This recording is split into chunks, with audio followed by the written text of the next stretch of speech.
একটা সেলফি, ঠিক সেই এক মুহূর্তেই আনন্দের সফরটা হয়ে গেল জীবনের সবচেয়ে ভয়াবহ স্মৃতি। ২৭শে জুন, পাকিস্তানের সোয়াত উপত্যকা। এক পর্যটক পরিবার সকালবেলা নদীর ধারে বসে নাস্তা করছিল। পাহাড়ি প্রকৃতি, ঠান্ডা বাতাস, হাসি খুশি মুখ। ছেলেমেয়েরা নিচে নেমে গেল পানিতে, সেলফি তুলছিল, ভিডিও করছিল, যেমনটা আমরা সবাই করি। আর ঠিক তখনই হঠাৎ নেমে এলো পাহাড়ি ঢল।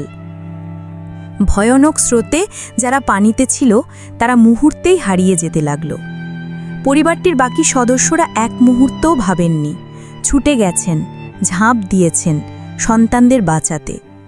কিন্তু প্রকৃতির সেই শক্তি তাদের কাউকেই ছাড় দেয়নি। স্থানীয়রা বলছে প্রায় ২ ঘন্টা ধরে শোনা গেছে কান্না, আর্তনাদ। কিন্তু স্রোতের এমন তীব্রতা ছিল, কেউই পানিতে নামার সাহস করেনি। মোট ১৮ জন ছিল সেই পরিবারে। পাঞ্জাব আর শিয়ালকোট থেকে এসেছিলেন। দুর্ভাগ্যজনকভাবে বন্যার সতর্কতা জারি হয়েছিল সকাল ৭:৩০টায়, কিন্তু তারা তার আগেই পৌঁছে গিয়েছিল নদীর ধারে।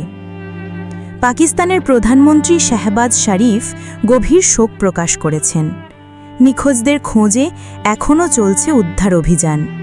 ৮০ জনেরও বেশি উদ্ধারকর্মী সেই নদীর পাশে লড়ছেন প্রতিটি প্রাণীর খোঁজে। প্রতি বছর হাজারো মানুষ ঘুরতে আসে এই উপত্যকায়। কিন্তু এবারের ভ্রমণ এই পরিবারটার জন্য হয়ে গেল চিরস্থায়ী কান্নার এক নাম।